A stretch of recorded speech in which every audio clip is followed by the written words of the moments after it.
The lunar base. On the gravity wave detector, two spaceships stood 150,000 kilometers apart. Uncle De stared nervously, muttering under his breath, "Please be safe." Although he had designed a laser escape path for Zhao Yu, whether they could escape depended on Zhao Yu's escort ship lasting for 3 minutes. Just then, the detector started showing changes, and Uncle De became more tense. However, in the next second, he looked shocked. On the detector, the ship sent by the Moro fleet for negotiations was rapidly moving away at a speed of 6,600 kilometers per second. What's going on? In a matter of seconds, the opposing shuttle had moved tens of thousands of kilometers away. Uncle De was somewhat confused, not immediately understanding what was happening.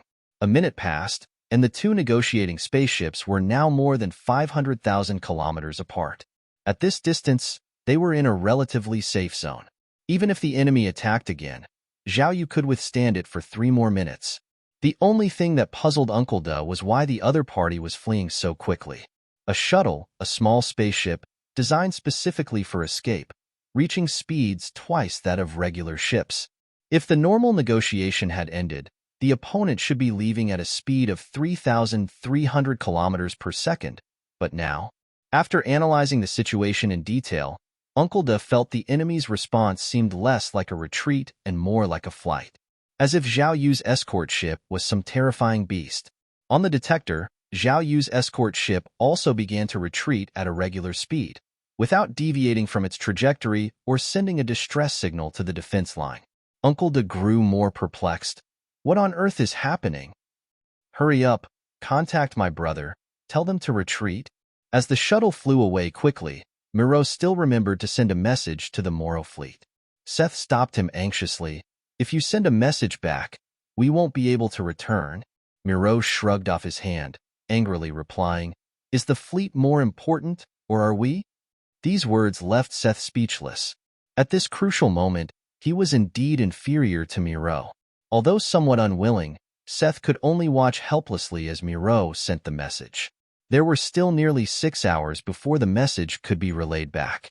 Without any response, the two of them dared not save fuel, pushing the shuttle with full power towards Pluto.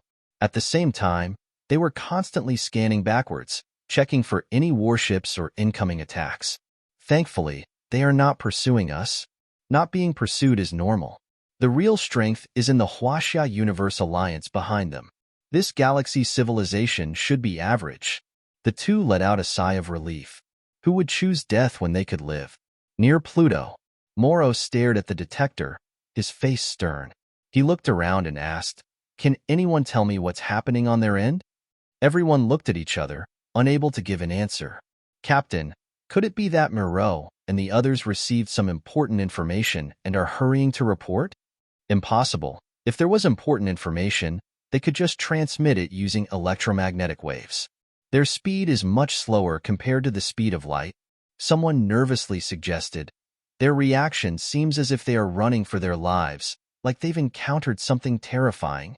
Moro slammed the table, speaking in a low voice. "If Miro dies, I'll make this galaxy pay. Ships number 3, 5, 8, break formation, prepare for battle." "Captain, we can't. We don't know what's happening on their end yet. Attacking rashly will definitely provoke retaliation. The first to be attacked would undoubtedly be the shuttle Milo, and the others are on." Hearing this, Moro found it reasonable. He ordered the battleships to prepare but not to fire without his command. He continued, "Teams 2, 4, 7, prepare for battle on short notice." Yes. The 3 team leaders took their orders and left quickly. The remaining people, along with Moro, stared nervously at the gravity wave detector. The ship from the Panga civilization that had negotiated with Milo and the others was leisurely returning, not seeming distressed at all. This made them all quite puzzled. What on earth happened to Miro and his team? Earthshadow Base. We've got a reply. What does it say? They got the key technology of third-generation nuclear fusion so quickly? No, this information is odd. Half of it was sent using our cipher, but the other half was not.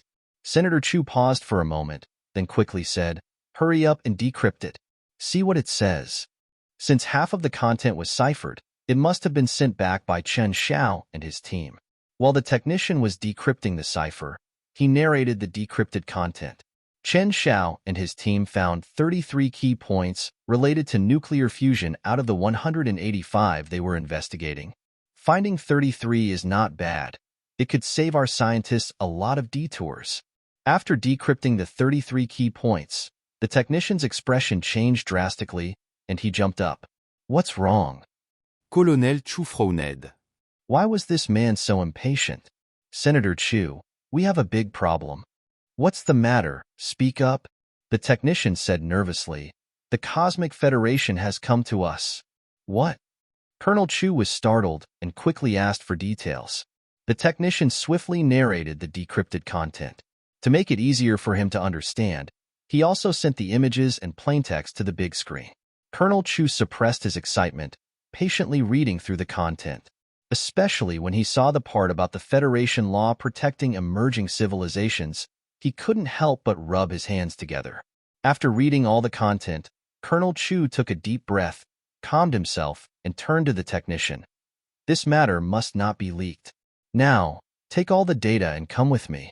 Having said that, he led the technician to the deepest part of the base and convened a top-level meeting. Since the arrival of the aliens, all the council members had practically taken up residence in the underground base, dealing with various affairs. Before long, the council members gathered, along with a crowd of wise spectators. As everyone entered the meeting room, they saw a technician who shouldn't have been there. Senator Sun frowned, feeling that this was irregular.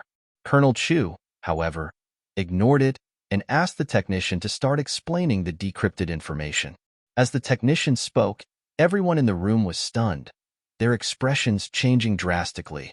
Several times, council members raised questions, but were suppressed by Senator Zhou, who asked the technician to finish explaining before asking questions.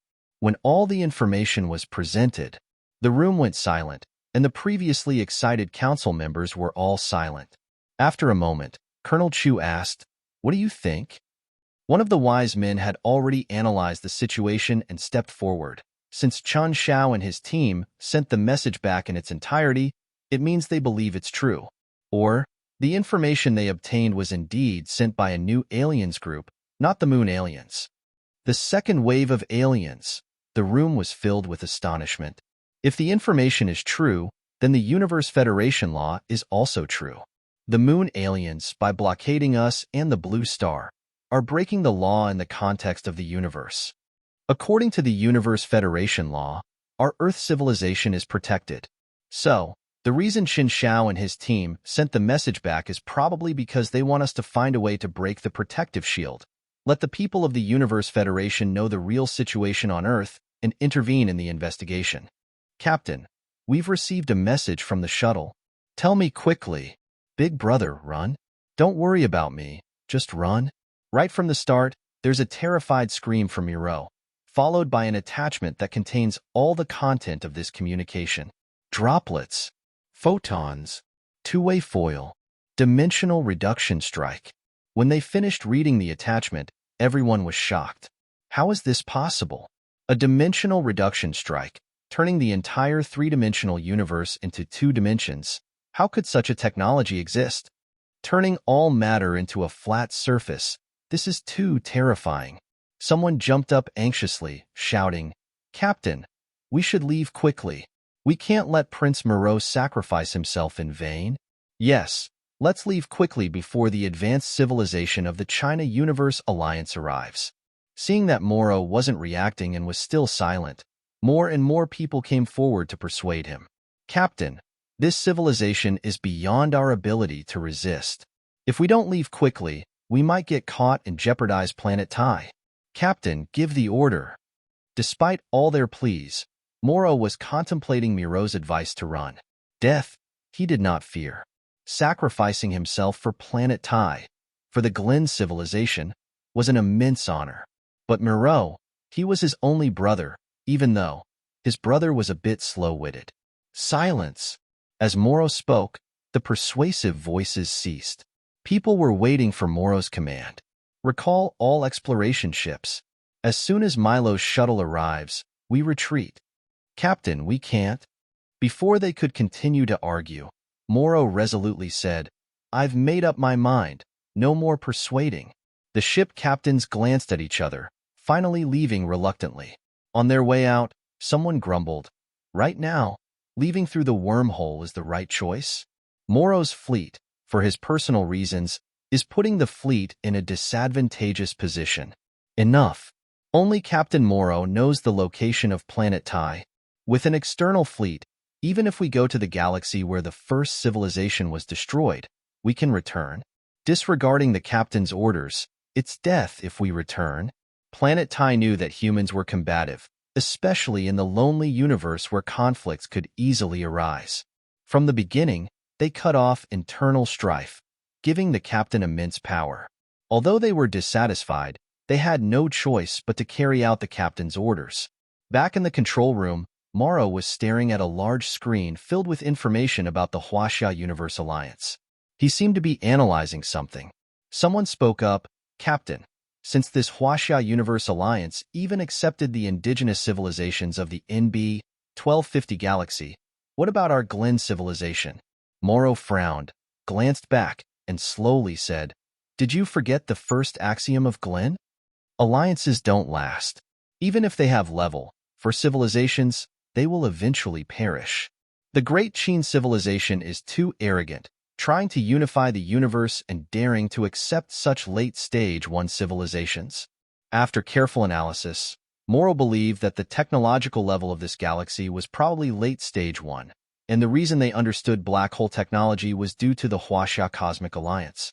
Indeed, such a level, one civilization is not only easy to expose, but it also brings them fatal danger. Another person agreed, "Moreover, if any civilization within the alliance, of the same level or slightly inferior, has ulterior motives, this chain of suspicion would never end." Over the years, the Glen civilization had observed several examples of civilizations being destroyed, including alliances composed of multiple civilizations. With the small talk over, someone reported, "Captain, all ships exploring nearby planets and asteroids have been recalled. At present, only 3 ships are still out there. One is the shuttle piloted by young Master Moreau. One is Scout Ship Number 8, sent to the 5th planet to investigate the Pango civilization. It has entered the 5th planet and lost contact. The last is Scout Ship Number 9, sent to chase the ship leaving the galaxy when we first arrived. It's still about 200 million kilometers away. If we order it to return now, it won't be able to get back for a while." Morrow calculated. Losing 2 scout ships was acceptable. He nodded slightly and said, "All crews, be on guard. As soon as the shuttle returns, activate the wormhole and retreat immediately." Affirmative.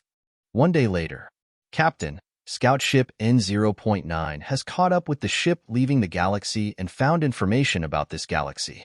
Morrow was interested and asked about the details immediately.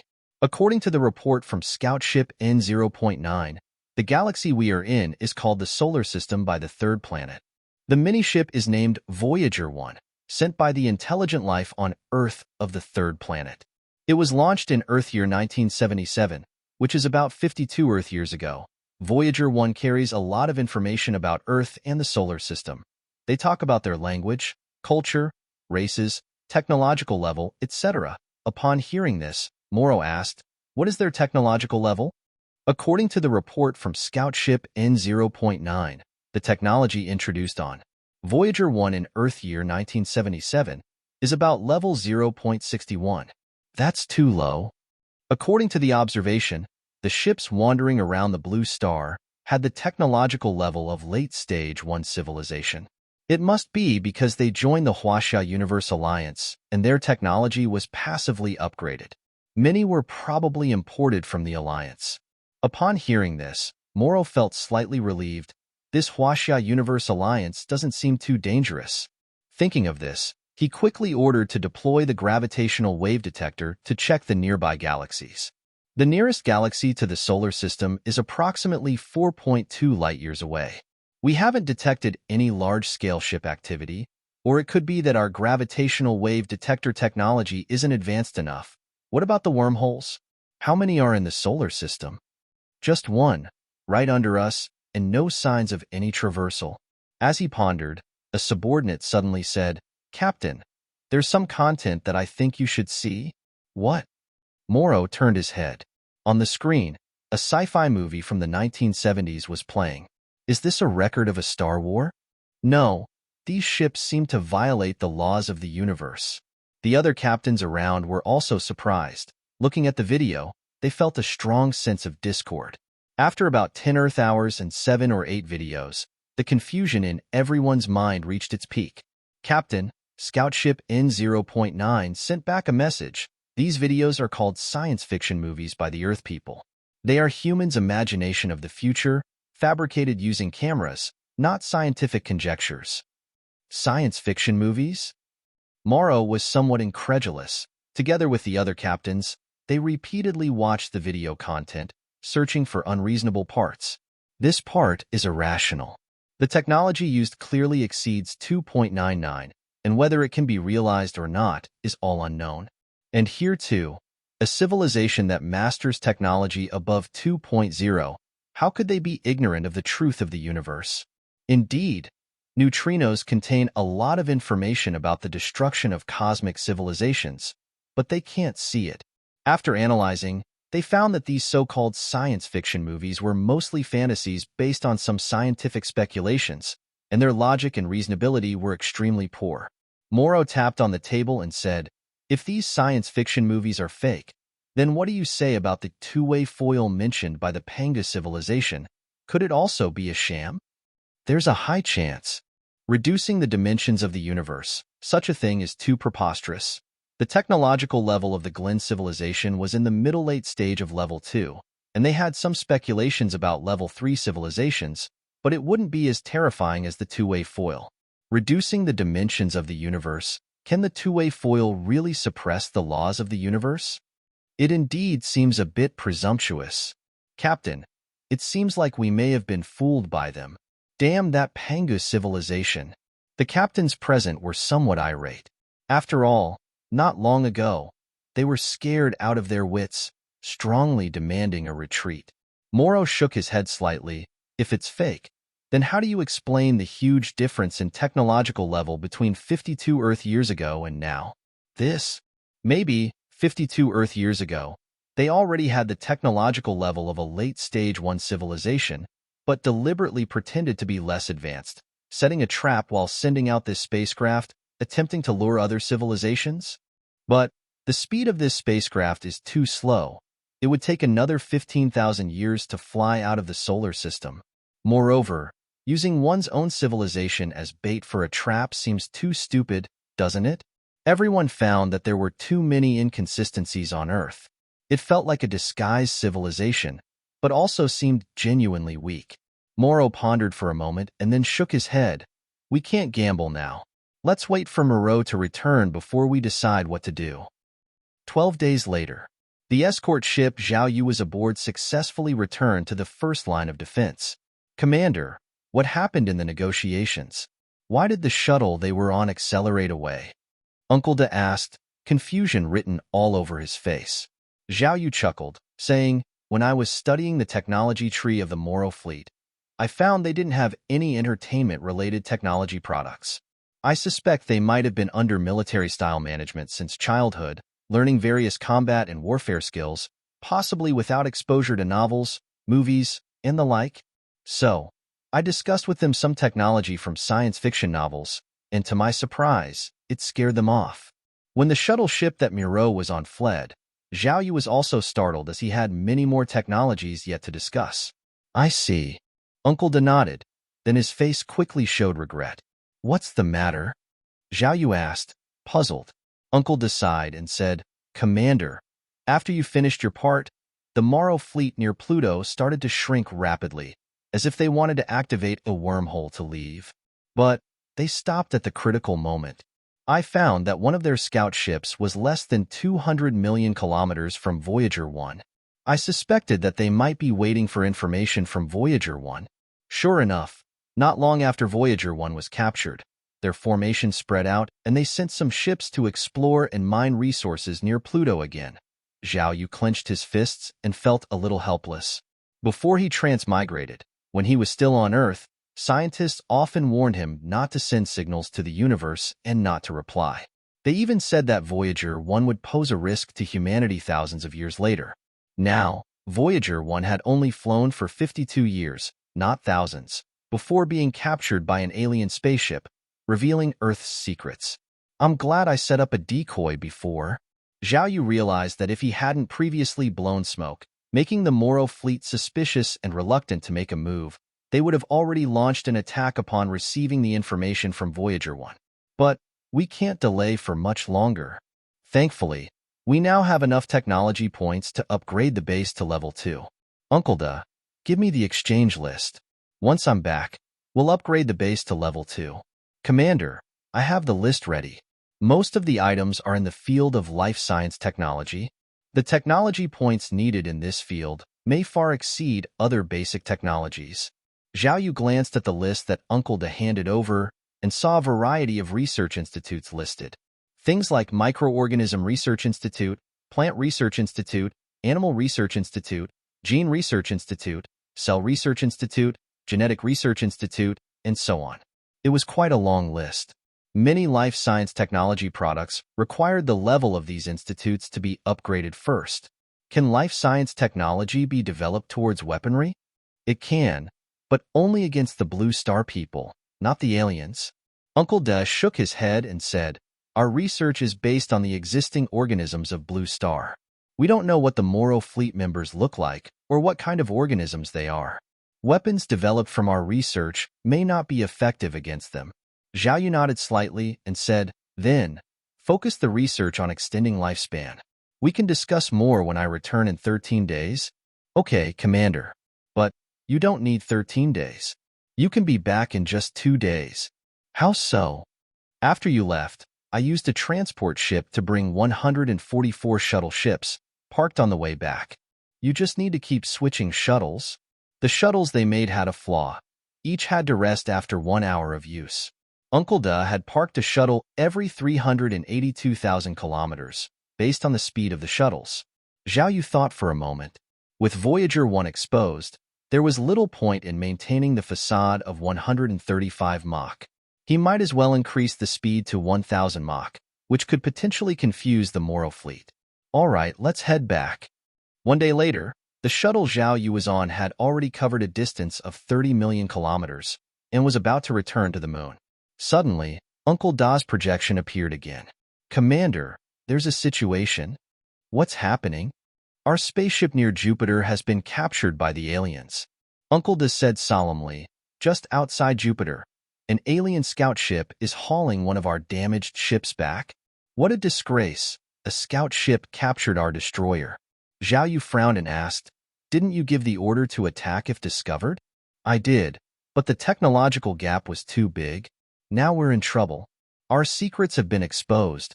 Are they going to attack us directly? Captain, we have good news. Our scout ship heading to Jupiter captured a destroyer from Earth. From a gravitational wave detector near Jupiter, a small ship is seen towing a broken ship 10 times its size, heading toward Pluto. A scout ship capturing a destroyer? Moro paused.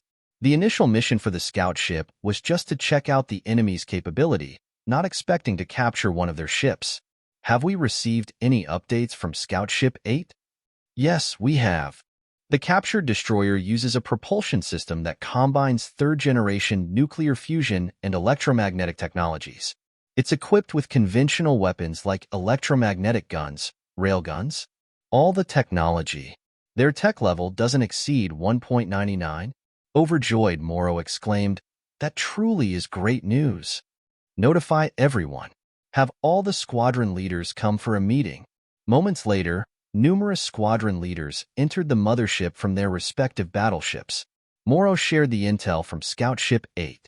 Given the current situation, what are your thoughts about Earth? He asked. There are 2 possibilities. Firstly, Earth could have already reached a late-stage Type 1 civilization 52 years ago and launched Voyager 1 to disguise their actual technological prowess. Considering Voyager L's speed, it would take at least 15,000 years to leave the solar system and over 30,000 years to possibly be discovered by other civilizations. Perhaps they thought that within 30,000 years, they could raise their tech level to 2.5 or even beyond 3.0, or they might have been stuck at the 1.99 level for a long time.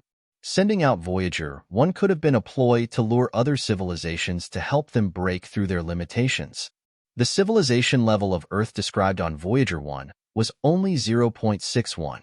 In their minds, a civilization of level 3 or above might ignore such a primitive civilization, attracting only Type 0 and Type 1 civilizations.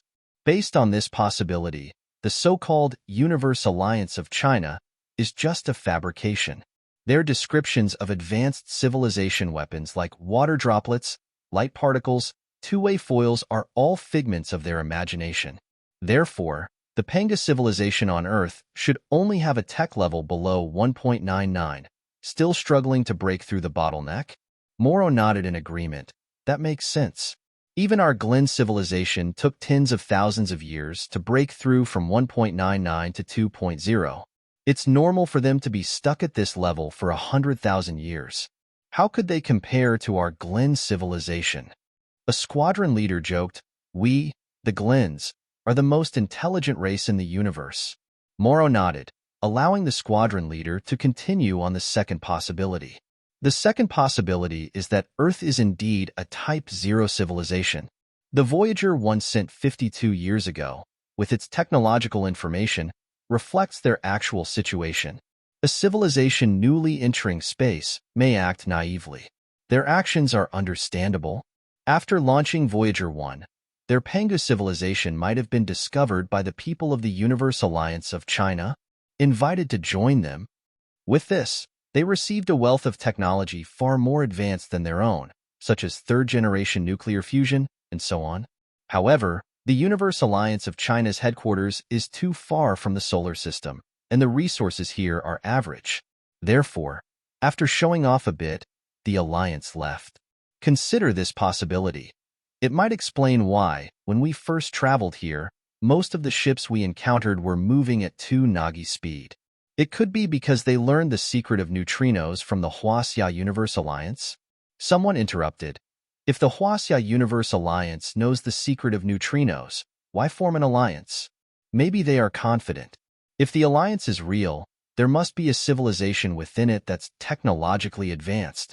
Assuming it's the Great Qin civilization that possesses the two-way foil, then their technological level has reached at least 4.0.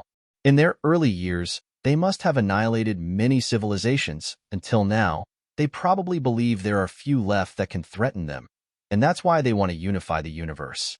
Morrow squinted. If the two-way foil was real, unifying the universe was not a small possibility. The two-way foil, a weapon capable of destroying the whole universe, could be considered the pinnacle of this universe's weaponry. Any advanced civilization with the two-way foil possesses the ability to destroy the universe. At this point, all they need to do is identify all the civilizations in the universe. The weaker ones are forced to join the alliance, to cut off the chance of low-level civilizations learning about the two-way foil. Those who also possess the two-way foil become permanent members of the alliance. They minimize all risks. Correct. If the two-way foil is the endgame of all weaponry, then the civilization that possesses the two-way foil will certainly try to prevent inter-civilizational wars, stop new civilizations from grasping the two-way foil, and lower the chance of universal destruction. Morrow nodded, then asked, based on these two possibilities, what would be the consequences of our attack on the Panga civilization? With the first scenario, the destruction of Panga civilization is a foregone conclusion without any consequences. According to the second scenario, we haven't received any warnings or threats from the Huaxia Universe Alliance. We don't even know they exist. In this case, destroying a foolish, low-level civilization like Panga, with a 0.61 level, the Huaxia Universe Alliance probably won't pursue it. Instead, they might invite us to join the alliance. After all, we have reached a high intelligence level of 2.75 through our own research. Some expressed nervousness. If the Great Qin civilization wants to limit two-way foil research, wouldn't our intelligence be a problem? No, they will definitely focus on civilizations that are close to understanding the two-way foil. Great Qin civilization is at level 40. This is our assumption. Perhaps they are at 5.0 or even 6.0? Even if they're only 4.0, they would absolutely focus their attention on civilizations between levels 3.0 and 3.99. Not us? Having listened to these analyses, Moro began to feel at ease, believing the Hua-Xia alliance would not act against them for the sake of a low-level civilization like Pangu. So, as long as we act quickly and destroy Pangu civilization in a short time, making it a fait accompli, that should suffice. Someone worriedly stated, what if the Hua-Xia Universe Alliance asks our Glen civilization to join them? That's a question for our elders. Our mission here is to destroy the Pangu civilization. As long as we accomplish this, we can return to our mother planet. Once we return to our mother planet, we'll be heroes. Even if later the Glen civilization joins the Hua-Xia Universe Alliance, our status won't be low. Everyone chimed in, analyzing every possible outcome. Gradually, Moro made up his mind. Seeing the ambition in the eyes of his squadron leaders, he declared loudly, everyone, prepare for battle with all your might. The moment Miro returns, it will be your chance to make a name for yourselves. Finally stepping back into the lunar base, Zhao Yu finally let out a sigh of relief. Staying on the spaceship always gave him a sense of unease. Welcome back, Commander. Uncle Da, along with the other 9 androids, stood at the entrance of the base to greet him. Zhao Yu smiled and chatted with him for a bit before heading straight to the base control room. Following Uncle Da's list, he used all of his over 25,000 tech points. Base, Level 1. Experience, 100,100/100,000. EXP is full. Do you want to level up? Yes, sir. Upgrade successful. Base, Level 2. Experience, 100,100/300,000. Note, a movable subbase can be added at the current level. Zhao Yu had planned the location of the subbase early on, choosing a mothership parked on the moon as the subbase. This way, even if the lunar base is destroyed, the mothership can continue the system technology. After upgrading to Level 2, the 7 basic sciences that were originally stuck at 1.99 and unable to upgrade were all now upgradable. Zhao Yu checked that the cost of upgrading the 7 basic sciences had increased. It was 100 technology points for every 0.01% upgrade. To upgrade the 7 basic sciences to 2.99, a total of 70,000 tech points are required. Similarly, the experience needed to upgrade from a Level 2 base to a Level 3 base has also increased, becoming 200,000. It should be because the 7 basic sciences are too low. The upgrade of the base level to Level 2 only meant that he could use his technology points to exchange for any technology below 2.99. However, the prerequisites for each technology still existed. Zhao Yu checked the remaining tech points, only 300 left. He turned to the newly exchanged life science products. After asking the system about each one, he found he could get back about 15,000 tech points after deducting the upgrade costs of various types of research institutes. 15,000 technology points should be enough for now. Zhao Yu left the control room, planning to discuss with Uncle De how to maximize benefits in the upcoming upgrades. The Pangu civilization has a defensive circle around Mars, made up entirely of bases equipped with laser systems. Before breaking this defense circle, we can't directly attack Earth. So, the initial goal should be to break this defense circle. Near Pluto, on the Moro mothership, several captains were discussing their battle plans with Moro. The laser defense system is one of the few means that can withstand Level 2 civilization attacks with a Level 1 civilization technology level. It has clear advantages, light speed reaction, and it's impenetrable as long as the energy isn't exhausted. But the disadvantage is also obvious. Once the base's energy is exhausted, the defense system is basically useless. A full-scale attack isn't advisable, as it would require too much energy. So, I suggest launching a large-scale attack on the Manhwa area before the fleet sets off, exhausting the energy of all bases in this area. On the 3D star map, the Manhwa area was located on the left of the midline between Pluto and Earth. It would coincide with the midline in about 25 Earth days, which was the shortest distance for the Moro fleet to reach the first line of defense. By the time our fleet arrives, The energy of the bases in the Manhwa area will be almost exhausted, and we can seize this opportunity to break through. As long as we break this line of defense, send a few shuttles in, and this war is over. Moro was using a simulator on the side, pressing down continuously. Every simulation result was a complete victory, with the largest loss being only 5 shuttles. Good, let's go with this plan. Maru pushed away the simulator, stood up, and proclaimed with high spirits, Seth and Miro, for your merits in scouting, you are appointed as the lead and deputy of the Vanguard Army for this operation. Lead the 2nd, 4th, 5th, 8th, 9th, 10th fleets to the Manhwa Point for battle. Considering the distance between the front line and the mothership and the inconvenience in communication, I grant you the authority to adapt to the situation. You can decide the course of action without reporting back. The remaining 3rd, 6th, 7th fleets, full firepower, attack Manhwa Point. Industrial and resource ships proceed to Pluto for logistical support work. Now, I declare, the operation to annihilate the solar system civilization begins. Begin the battle. With Moro's order, the entire fleet began to stir. Tens of battleships, fully equipped, leapt out and flew towards the Manhwa line. The remaining battle fleets scattered, each pointing their cannons of various calibers at the Manhwa line, launching their attack.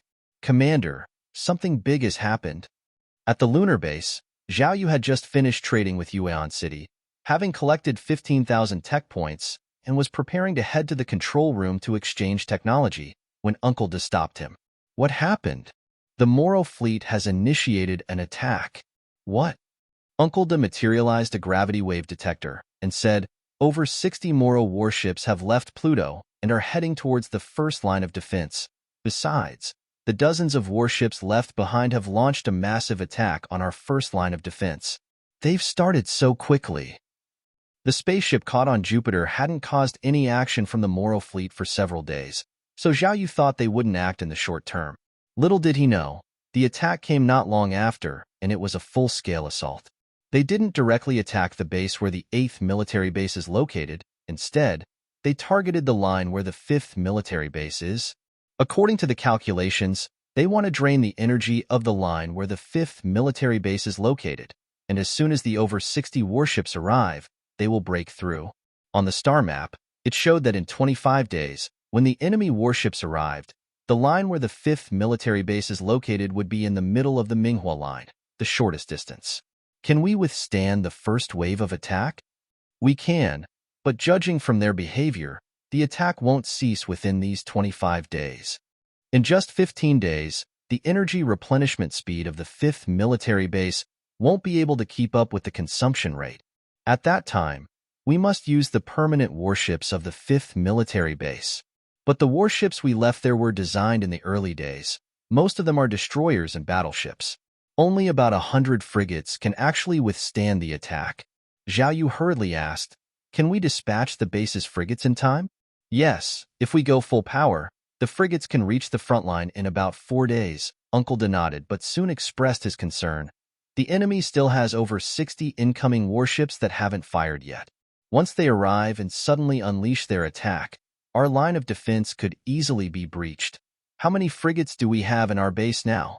Since the arrival of the Moro fleet, the base started to surge in production, initially producing all types of warships proportionally, then focused on producing frigates when we found out they were effective in defense. There are approximately 150,000 frigates currently in the base. Send all of them to support the 5th military base. We must hold the first line of defense. Roger, Commander.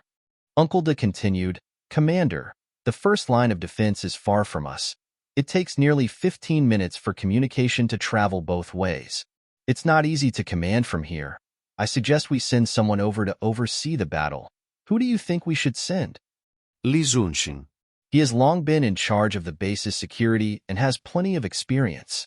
He should be capable of handling the job. All right, let's send Li Zongking to take charge of the 5th military base. Uncle Da continued, Commander, some of the resources we have stored in the base, especially the rare earths needed for the construction of frigates, are not enough. We need to get them from Earth. We have stored resources equivalent to over 5 billion lunar dollars at the lunar base. If we were to use them all for the production of destroyers, battleships, and transport ships, we could make about 500,000 units without a problem. But the rare earths needed for the construction of frigates can only be obtained from Blue Star, and the stored rare earths are about to run out. Then let's gather resources from Earth. Don't worry about being discovered by the people of Earth anymore.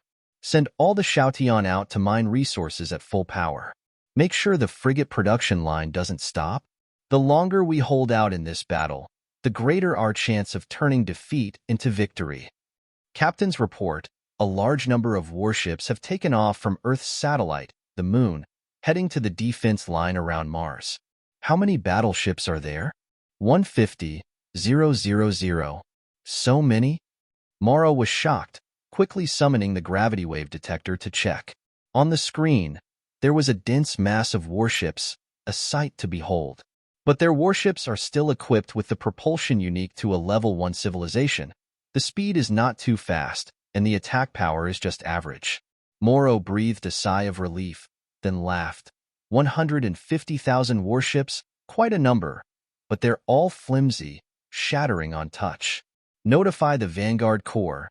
Destroy all 150,000 warships. None are to be spared. Earthshadow Base. Are the nuclear weapons ready? They are ready. The place chosen to attack the Sky Curtain is over the ocean, far from Chang'an City. In Chang'an's Blue Moon New District, quite a few warships were taking off and landing to transport resources. Any action risked discovery. After discussion, the Earth Federation decided to break through the Sky Curtain from the other hemisphere. All right, how are preparations on the public opinion front? 1 million internet soldiers are in position, ready to initiate at any time. The deployment of nuclear weapons couldn't be kept a secret, and before making a move, the Earth Federation needed to secure the moral high ground to justify their actions. Good. 2. Notify them. The public opinion campaign can start now. In 2029, on February 22nd, the internet exploded again with the emergence of a news story. We are the Universe Federation, with 77 civilizations. The Earth side published the false information sent by the Moro fleet to Zhao Yu on the internet without any changes. Universe Federation of Civilization? 2. What's happening? Are they inviting us to join? We must join. The era of interstellar relations has officially begun. Great. I want to see the other 77 civilizations in the Federation. At first, internet users were thrilled, thinking this was good news. But the revelation that came next shocked everyone. The intercepted message is from a month and a half ago, and there has been no communication or negotiation with the lunar side during this period. The internet users were stunned. Do you mean the aliens on the moon aren't part of the Federation? Don't they want us to join the Federation? Soon, people from the Civilian Astronomy Association stepped up. According to our observations, the protective shield not only prevents the universe from observing Earth, but it also prevents us from observing the universe. Since the construction of the protective shield, our association has discovered that the cosmos above us has not changed. All the sun, moon, and stars are just projections, all fake. Moreover, several manned spacecraft from the Earth Federation that wanted to leave Earth for space research were intercepted and driven back by the lunar aliens. While we may still be an independent civilization in name, we have essentially become prisoners of the lunar aliens. This news created a global uproar. Internet users initially did not believe it. These aliens created Blue Moon Tech, and many of their products have benefited all of humanity. Could there be a misunderstanding? Nonsense. There are millions of immigrants on the moon. Why would they blockade Earth? Who's spreading fake news? They are so powerful. Do they need to blockade us? Yes. If the lunar aliens wanted to destroy Earth, it would be easy. Why go through all this trouble? But then, the Earth Federation announced several space missions that had been hindered and forced to return. This stirred up a worldwide sensation. Are we really being blockaded? What do the lunar aliens want to do? 2. Are they keeping us in captivity? According to the laws of the Universe Federation of Civilizations, this is illegal. Many people took to the streets to protest against the lunar aliens' blockade of Earth. But even more people were worried. I'm afraid of one thing now. That is, The Universe Federation of Civilizations may not know that we are not on the same side as the lunar aliens. They have blockaded us for so long. The message from the Universe Federation of Civilizations arrived a month and a half ago, but the lunar side has not contacted us. This indicates that they do not intend to inform the Universe Federation of Civilizations of our existence. They are leading the Universe Federation of Civilizations to believe that they are us. If the Universe Federation of Civilizations believes this and leaves, what will happen to us? We will become the lunar aliens' experimental subjects, pets, slaves, to be disposed of as they wish. People were not only panicking, but also angry. No one thought that an alien civilization they once admired would be so vile, not only blockading Blue Star, but also hiding the existence of Blue Star from the United Federation of Civilizations. We must do something. Boycott Blue Moon Tech. A young man, unable to contain his anger, grabbed a bat and rushed towards Blue Moon's new district in Chang'an. That day, millions of people attacked the Blue Moon Tech factory in the new Blue Moon district of Chang'an. The daily security work here was arranged by the Earth side. But on this day, thousands of security personnel took off their coats and joined the forces of justice. Initially, people were worried that Blue Moon Tech might send robots to attack. But as time passed and Blue Moon Tech remained silent, people grew bolder. The calls to boycott Blue Moon Tech and overthrow the aliens grew louder. We must break the protective shield and let the Universe Federation of Civilizations know we are here. Otherwise, there will be no future for Earth, and we will never see the real sunlight again. Global public sentiment was volatile, and no one was in the mood to work. Thousands of cities were protesting, shouting to drive away the aliens. Besides the Blue Moon Tech factory in the new Blue Moon district, Blue Moon Tech's products were also boycotted. A large number of maglev buses and construction robots were attacked and destroyed by the angry public. Projects like the Light Tweezers Skyladder and Environment Simulation came to a halt. Winning companies sent people to remove the plaques and celebration banners overnight. A movement against the aliens began worldwide. A day after the uproar, the Earth Federation finally spoke up. The truth is that we, Earth, are being blockaded by the aliens from the moon. As an independent civilization, we should have the right to control our entry and exit from the planet. But now, that right has been stripped away by the lunar aliens.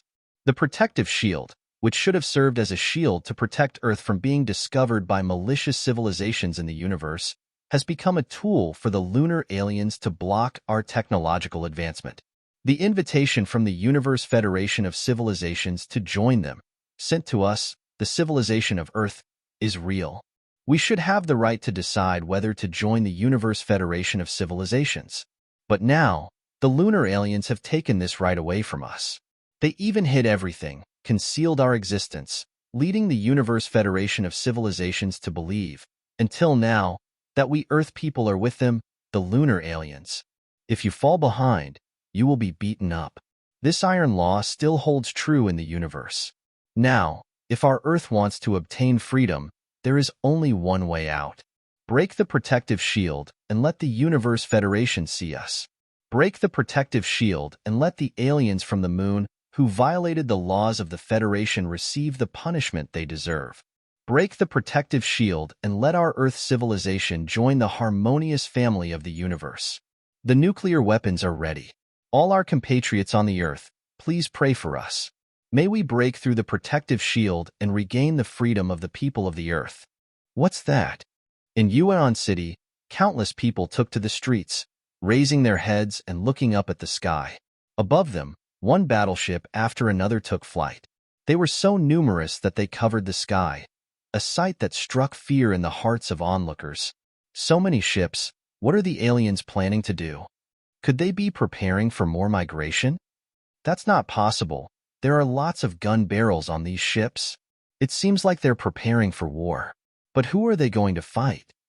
Besides Earth, are there other intelligent beings in this solar system? The residents fell silent, shocked by this reality. Among the crowd, Chen Xiao and Zhuge Tao exchanged glances, their faces tense. Could it be that they are about to destroy Earth? One don't know. They might be preparing to fight the Universe Federation of Civilizations. With so many ships, Surely they wouldn't need them all to fight Earth? The two believed there was a high probability that these ships were heading to war against the Universe Federation of Civilizations. Let's hope the United Federation of Civilizations wins. Commander, the first wave of attack has arrived. The main weaponry includes kinetic guns, electromagnetic guns, and railguns. In addition to regular ammunition, there are some magnetic projectiles. They are 1 centimeter in diameter and can self-detonate upon detecting an enemy target. Within a 1-kilometer radius, they can destroy our base. Can we intercept them? We can, but there's a large number of these magnetic projectiles. Just the ones we've detected exceed 100 million. The energy consumed to intercept them with lasers is immense. Laser weapons consume more energy the further they have to reach.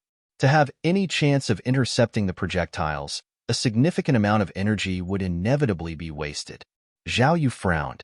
In cosmic warfare, kinetic guns were not advanced weapons. Due to the lack of air resistance in space, the ammunition of a kinetic gun almost has an infinite range, only stopping when it hits another celestial body or physical target. Even a civilization at level 0 could manufacture a standard kinetic gun. However, the kinetic guns launched by the Moro fleet not only utilize the infinite range and low energy consumption of the kinetic guns, but they also incorporated various types of ammunition. Ordinary kinetic energy cannons could be created by level 0 civilizations.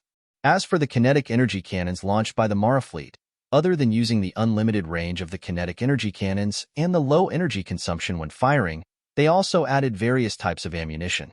Ordinary ammunition must hit the base point to work, but specialized ammunition is diverse. Some can release a magnetic net when they detect the base point, disrupting its internal structure. Others explode into many tiny fragments just before hitting the enemy unit. In the frictionless environment of space, even tiny fragments moving at high speeds can destroy a base point. Zhao Yu looked at the data Uncle De provided. His frown deepened. The data showed that using a laser defense system to intercept the ammunition of kinetic cannons was not efficient. In space warfare, besides technology, it's also a contest of resources and energy. In terms of resources, apart from providing ammunition for various weapons, there's also the need to convert them into energy. The energy conversion core of the Moro fleet is a Type 2 particle black hole with an energy efficiency and power output 20 times that of a third-generation nuclear fusion. If they convert the same amount of energy, Zhao Yu's side uses 20 times more resources than the enemy. In addition to this, the energy consumption of various weapon facilities in this war is also an issue. Take the laser defense system, for example. If every intercepted kinetic cannon shell consumes 1,000 units of energy, then the energy consumed by the enemy's kinetic cannon is only 1. This is like trading a high-quality horse for a poor one. The more lasers are used for interception, the greater the loss. For Zhao Yu, the loss of resources is secondary. The real key point is the replenishment of energy. The energy released by third-generation nuclear fusion has an upper limit, which is 20 times less than that of the enemy's Type 2 particle black hole. Once the energy supply can't keep up with the energy consumption, the base point will be breached. If one point is broken, the entire defense line will be useless. Is there any other more energy-efficient way to intercept these kinetic cannon shells? Yes. Uncle De nodded. Many of our destroyers are also equipped with kinetic cannons. We can use them to intercept. However, due to the difference in energy devices, our energy consumption is still 20 times that of the enemy, but it is much better than the laser interception, which consumes over 1,000 times more energy. 20 times. This is a technological gap. It can't be helped. If kinetic cannons can be used, it's best. Zhao Yu nodded. Then let those destroyers intercept these kinetic cannon shells and use lasers to intercept when they can't handle it. The advantages and disadvantages of kinetic cannons are clear. The advantage is infinite range, very low energy consumption during firing, and even a stone can be used as ammunition, though it's not as powerful as specialized ammunition. But the disadvantage is also clear. It can only be considered a physical attack, and the trajectory is fixed. Almost no self-steering ability can be intercepted by calculating the trajectory in advance. Moreover, it's easily melted away when encountering other energy attacks. Zhao Yu went through the frontline affairs one by one, made sure there would be no mistakes in the first wave of attacks, then he relaxed a bit. Anything else? Yes. Uncle Da hesitated for a moment, then said, "There's some movement on Earth." "What kind of movement?" "They've stirred up public opinion, saying we're blocking them and want to join the Universe Federation." Universe Federation? Zhao Yu was stunned for a moment, then frowned. Did the message from the Moro fleet penetrate the protective shield and reach Earth? 1. I'm not sure. We can't rule out the possibility that the Moro fleet has this ability. Zhao Yu shook his head, saying, "Let them create chaos. I don't have time to pay attention right now." Uncle De continued, "Commander, it seems they're deploying nuclear weapons, preparing to breach the protective shield." Breach the protective shield? Zhao Yu was speechless. The protective shield and the Earth laser defense system were built to protect them. Are they courting death by doing this? If they had breached it earlier, it might not have been so bad. But now, with the Moro fleet launching a large-scale attack, any stray bullet hitting Earth could lead to a major disaster. How many warships do we have left on Blue Moon? Not many. The front line is tense. Any available warships have been redeployed. Only 5 guard ships and 100 or so transport ships remain. However, we do have quite a number of space combat robots, around 100,000, but they can't handle nuclear weapons.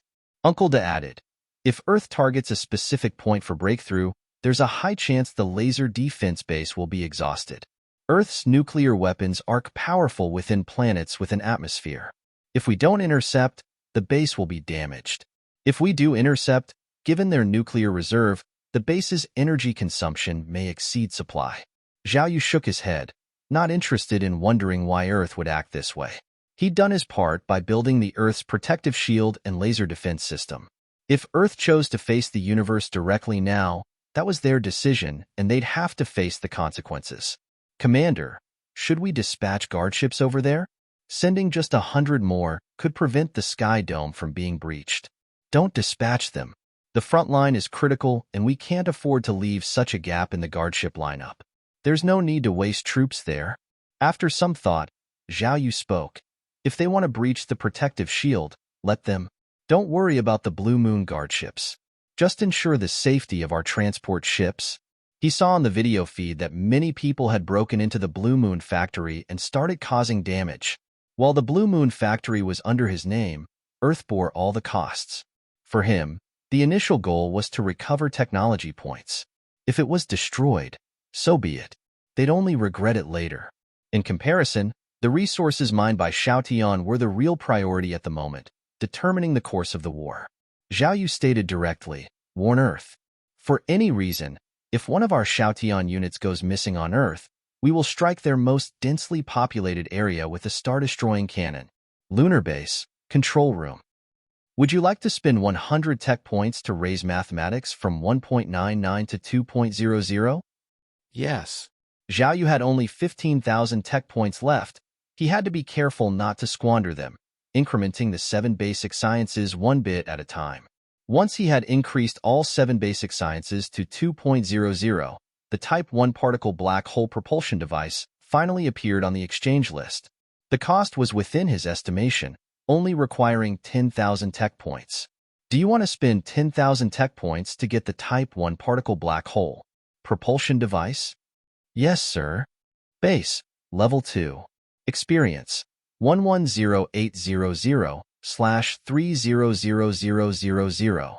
Technology points, 4,230. Type 1 particle black hole thruster under construction. Time remaining, 7 days. 7 days should be enough time. Zhao Yu let out a sigh of relief. The gravitational wave detector indicated that the Moro fleet would not reach the Inferno frontline for another 15 days. Before the enemy arrived, his spaceship would be modified. Although it was not as advanced as the enemy's, his Type 1 particle black hole propulsion device could level the playing field in terms of speed. Earth, Chia du base. We have received a transmission from the moon. Colonel Chu and others were busy with nuclear bomb deployment when someone suddenly reported the situation.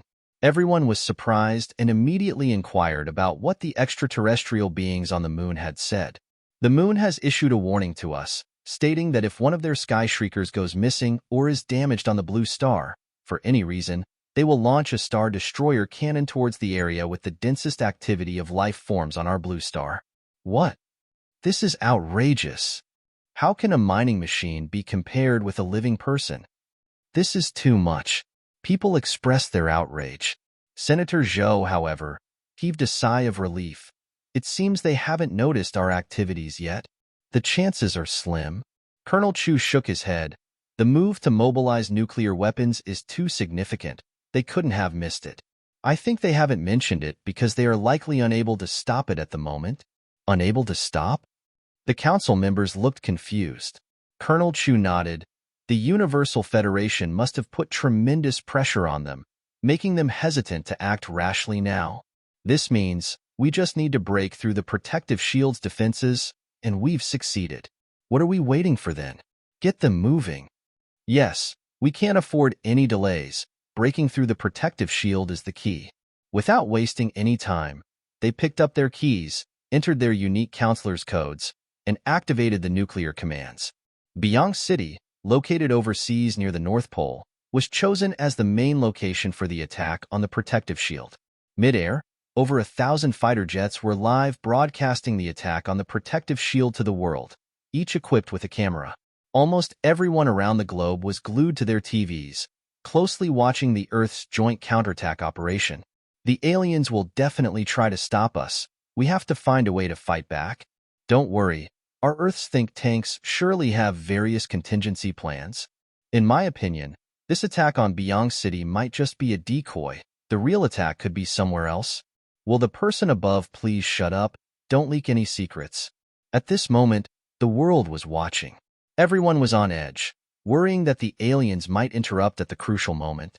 Many even temporarily abstained from eating meat, praying for the operation to go smoothly.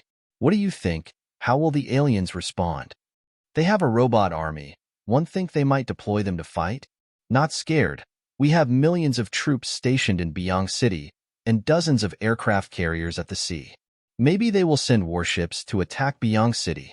Yes, I once had the privilege to see an alien transport ship. It was incredibly huge, covering the sky, at least 10 kilometers long. If their transport ships are 10 kilometers long, wouldn't their warships be even more terrifying? Can we really win? We must win. Justice will prevail. Many people spoke confidently about winning, but deep down they were worried, fearful of losing this battle, because they understood that if they lost, the blue star would enter an age of eternal darkness, with no light to speak of. It started.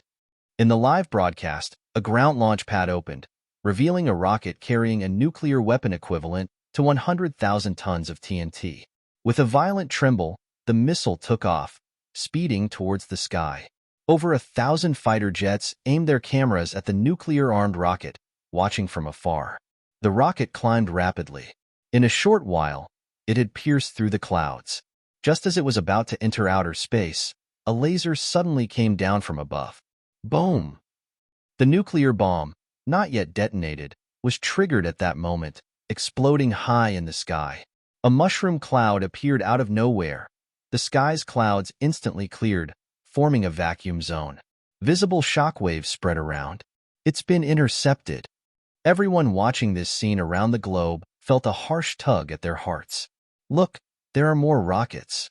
As people were struggling with the reality, on the ground, over 100 missile launchers stood up.